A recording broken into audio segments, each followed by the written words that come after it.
Afternoon, it is Shirley with Spirit of Matter, and we are on a Luna day, still Mars hour, soon to be Sun hour, very Marsy. The IC here is sitting pretty next to Uranus, and that means the midheaven is ruled by Mars, which is in the 8th house. And that's interesting because I have a bit of occult teaching that I guess is indirectly related to what Mars rules, which is erect pipe-like structures, organic or not. The ascendant is ruled by Saturn, and Saturn retrograde in the 2nd house. So interesting. And my teaching actually has to do with Venus, and Venus is retrograde in the 7th, in the 15 degrees squaring Jupiter. And I'm talking about Venus as fertility goddess. And that is quite interesting because Jupiter rules semen, which is also involved with fertility. And this is Mars hour for Luna day, which is also involved with fertility. Luna is right on Spica, that is ruled by Venus in the 9th house. And Luna is right opposing, separating from opposition to Aries in Aries. So, and applying to conjunct Ketu. This is more or less what we have.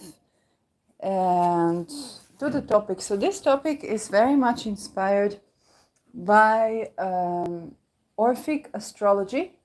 And you write it Orphic astrology, like Orphic hymns. And she's on Instagram. She's on Twitter still, I believe. I don't know. I haven't seen her in a while. And has a great website, great teachings about the segments of the skies that are not usually discussed. For example, the fixed stars, certain asteroids, but those that really like nobody talks about. And she has such great illuminating information and can connect in one simple Instagram post so many things. So the original Orphic post on Instagram was regarding Venus rising, and Venus as Inanna from Akkad or Inanna from Rook, and or Ishtar or Aphrodite. And so the teaching goes that previously Venus was a non-binary goddess. So there were masculine and feminine types of Venus. And of course there is the rising morning star, which was the bringer of the sunrise, and that is Inanna or Aphrodite. And then there is the evening star, bringer of dawn, which is what we talked about as a Reshkigal. I don't remember the name that she mentioned. And Venus in these forms and with these goddesses was worshipped way before Christianity, so by Babylonians, by Assyrians, Garitians, and you know the Babylonians, whenever they conquered some place, they were very intelligent. They were conquering to learn from other cultures. So they were not seeking to destroy cultures, but rather to integrate and grow their own culture. And yeah, this is why Babylon is so great for literally all of the sciences that we have, because they were learners, not destroyers. And she also mentioned Maya culture. That was, again, worshipping Venus as a non-binary goddess. They had the masculine face and feminine face. I don't remember if the morning was masculine or feminine. So, what happened with Christianity? And how does that concern to 2023 fertility in people? Christianity basically took over all these regions, including Babylon, in quite violent ways. And unlike the Babylonians, they were not seeking to learn from the culture and integrate them. It's not true to all forms of Christianity. Okay? Actually, when we talk about Ireland and I think also Scotland, we had an integration of Christianity that was integrating the local cultures into Christian symbolism and kind of making a kind of a mash. But when you think about it in terms of human rights, it's actually quite good, because people got to preserve their culture, and it was not imposed. Christianity was not imposed on them. Now, how did the Christians saw Venus? Well, they basically outthrew anything feminine, unfortunately. And again, there is Jesus consciousness, Christ consciousness, and there is how people practice Christianity, okay? Christ has nothing to do with how people practice Christianity. Just like the people who recently burned the Star of David on the skin of a Palestinian people, there's nothing to do between that and Judaism, okay? And that's how I mean it. There is divinity, and there is the deities, and there is we, the people, that need to be humane. So yes, what I'm saying is not against Christianity, but it's not even against anything, because it's already happened, but just to inform us how it affects us today. Because people used to basically take anything that was connected with being a woman and outthrow it, and the descent of Inanna or Ishtar to the underworld was seen by Christianity, and this is, I'm quoting Orphic astrology, is the fall of Satan. Okay? Venus is the morning star, what we call Luciferian Venus, okay, the light bringer. Lucifer literally means the light bringer. I'm thankful also to Gigi Young for that. And by the way, I remember what I naively talked about this with a friend of mine who was of Jewish descent, and he jumped on me, and I triggered some snake there that I didn't even, it's like I stepped on some snake that I didn't even know. And I just remember me naively talking about this teaching of what I learned and sharing the information, and that was like, oh, Lucifer. And I'm like, I have no idea. I don't know the difference between Christianity and Judaism regarding, Lucifer and Satan and all that. So it's not to step on anybody's toes, but this was history.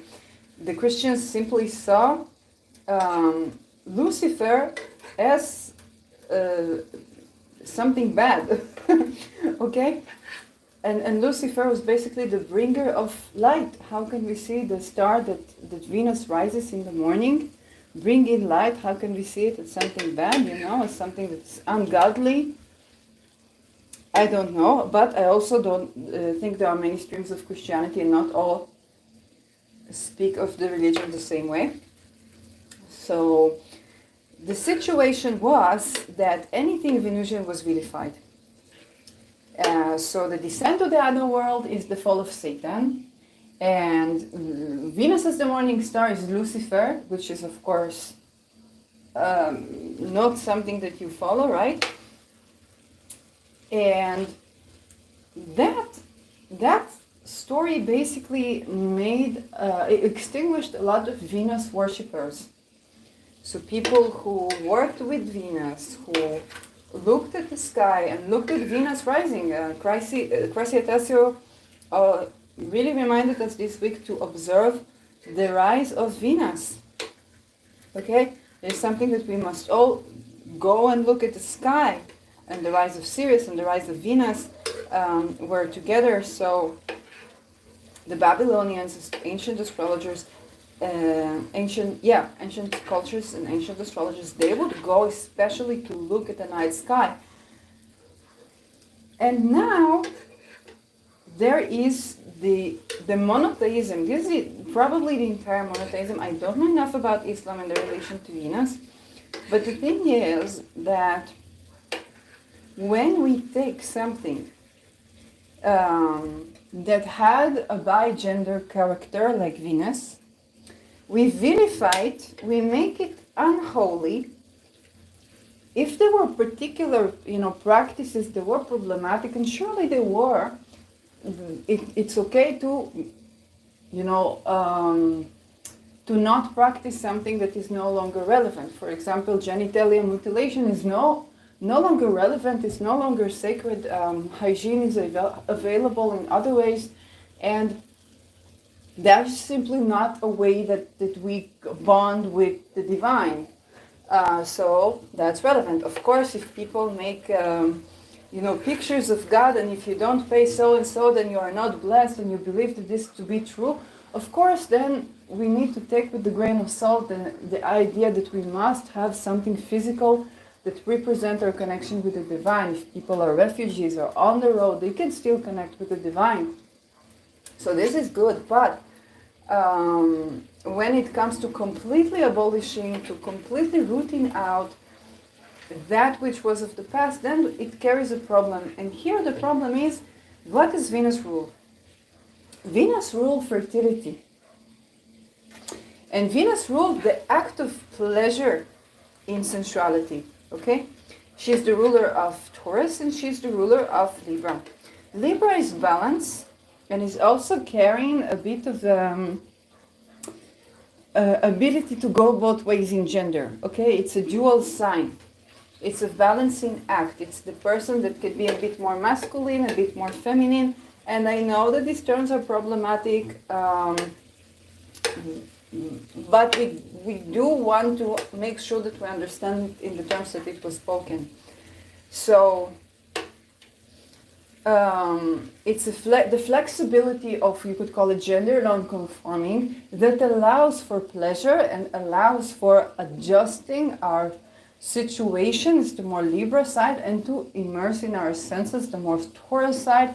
And this is necessary for orgasm. And what does orgasm release?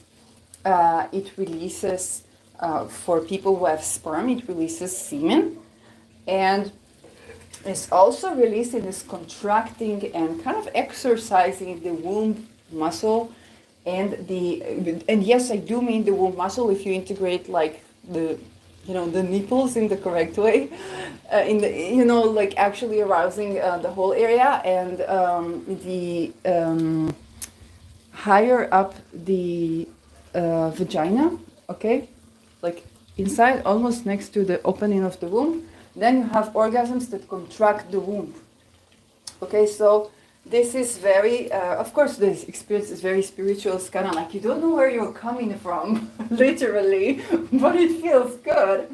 And that's very interesting because it's an inner experience that kind of connects you with some ways of experiencing the world and understanding and knowing the world that are just not the usual type we nowadays do.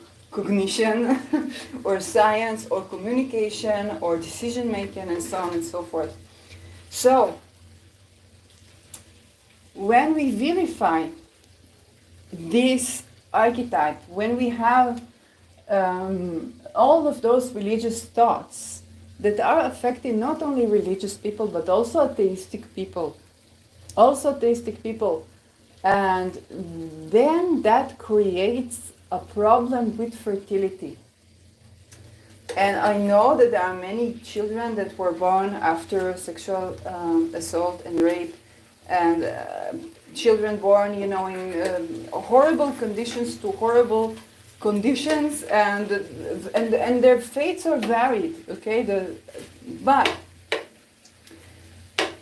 I also want us to understand that one of the consequences of addressing fertility in the particular ways in which it is addressed in modern times is that it's difficult for the body to naturally contract and relax into orgasm. So women need to let go, or people with wombs need to let go, or people with penis need to let go, but also to let go we need to feel safe, right?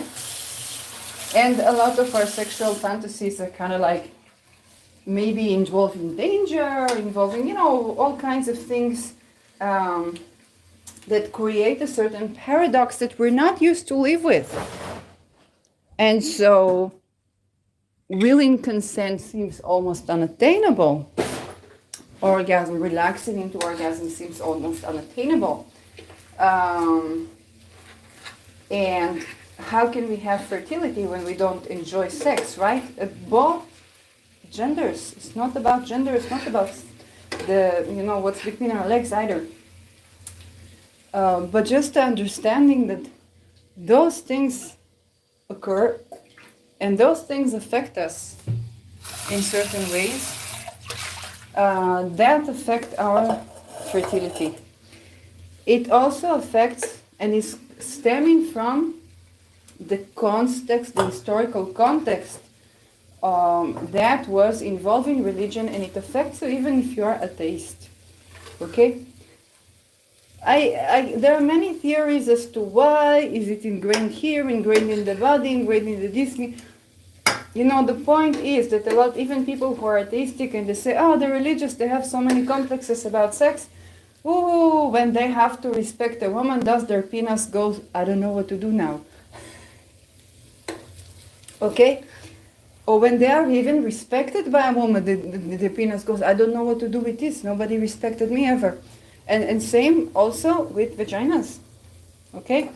It's like we know what to do, but we have to reintegrate this innate knowledge that really comes from a place where it is so inner and so involving of both spirit and matter. Now what can I do? So this cat is very smart. She's waiting for her chicken to cool down, but she's also eyeing the chicken that I have here on the stove. If I leave the kitchen, she enters in, she's gonna leave the pasta, but she's gonna take all the chicken. And I still want to eat chicken, and I cannot put it back in the fridge now. Oh. And if I cover it, it can be a big mess because she's not avert. She's neither above nor below taking the cover off. So when you have a whistle-blowing cat that is as whistle-blowing and intelligent and touch avoidant as their owners, basically the owners hears them, I guess. So it's a problem. So while I make myself some dinner, I talk about those which are pertaining to all of our orgasms. And children come easier when there are orgasms. I explained why. And they grow easier when there are orgasms. It's no wonder they say it takes a village to raise a child, because if the parents don't have sex, they fight and the children suffer. So, yeah. And so I just wanted to jump by and kind of ponder about this. So, what can be done? First of all, to be aware that this is where it's coming from. To set intention, okay, to explore venues and to understand that the sacred part and the mundane part of sexuality are both great, at least cognitively. Okay, if we get this cognitively and we set intention to get this, to understand this, to experience something better. And this is an invitation to think about willing consent and how it assists our life, both keeping us from doing things that are not really what in our yes zone, but also facilitating that which is a yes for us. And understanding that this very pervasive problem is stemming from those historical contexts. Even if you are the most epic horse, you're still affected by this. If you have anything like Madonna horse symptom, categorizing this woman is for marriage, this woman is for this, or this is a boy to show the mother, or this is this, then this is still the categorizing, the compartmentalizing that is very problematic for fertility. And it's not easy to address. And it does affect like the whole of humanity, okay?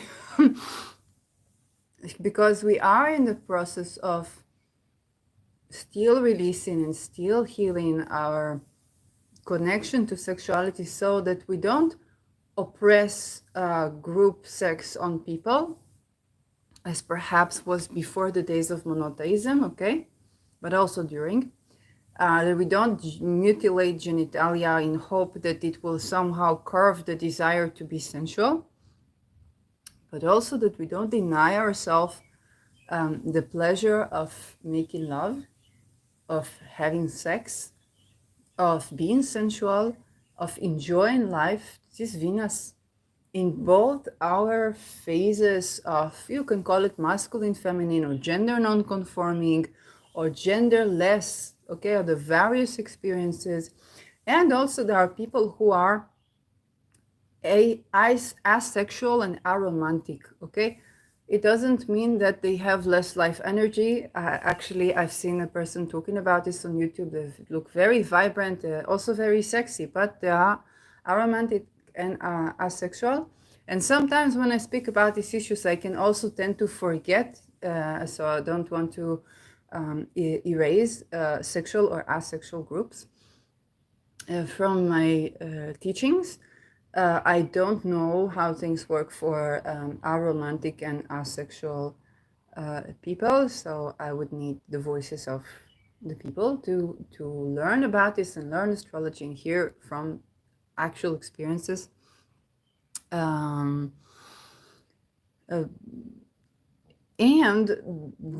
the understanding that everything that was feminine, including thinking non-linearly, what I call yin science,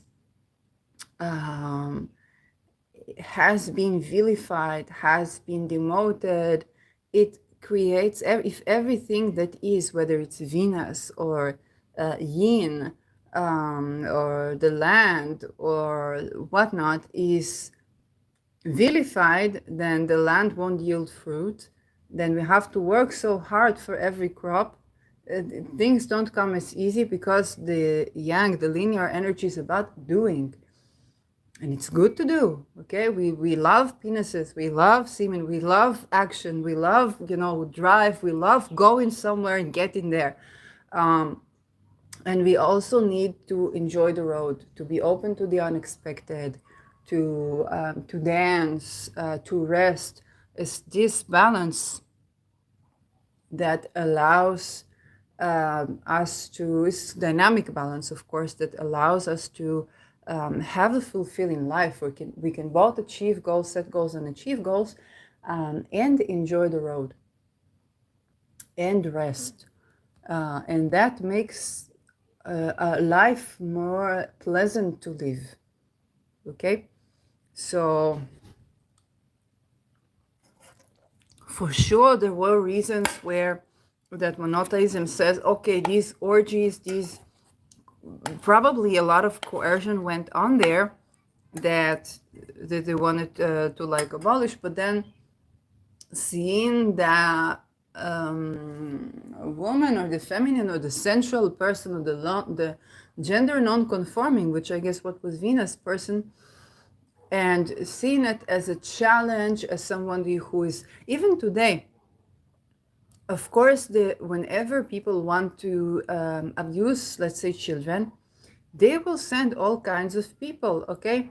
And they will send also straight people, non-straight people, gender not conforming people, trans people. Of course, they will send all kinds of people. But if we vilify the gender non-conforming rather than understanding that those undesired, not in the alignment of will and consent things that happen have nothing to do with gender or gender non-conforming, then we get more to the essence of things, because traditionally there was separation between people with penis and people with womb, and they were called boys and girls. And if there was sexual violation of a child, it usually happened in the context of the patron. This is why artists were very much endangered, or the church. And so the church forbade same-sex relations. Also in Judaism, okay? believing that separating between penis and vagina until they are meant to merge and forbidding same-sex relations will keep people safe. That created a situation that people thought that if you have attraction to the same sex, then you are going to be child offender. Is a logical fallacy, okay? It's a very simple logical fallacy where you're thinking, that if I don't know if A is I don't remember how to say it. I know I'm going to make a mistake trying to do logical stuff with Mars opposing Neptune. Okay, but it's a very simple logical fallacy where you think that the fact that A means B also means the fact, and B is closely related to C, also means that A is exactly equal to C, where there are groups and subsets and whatnot. And also we saw when we began to have schools where boys and girls learn together that children are being sexually assaulted at similar rates, and it's not only men that do that.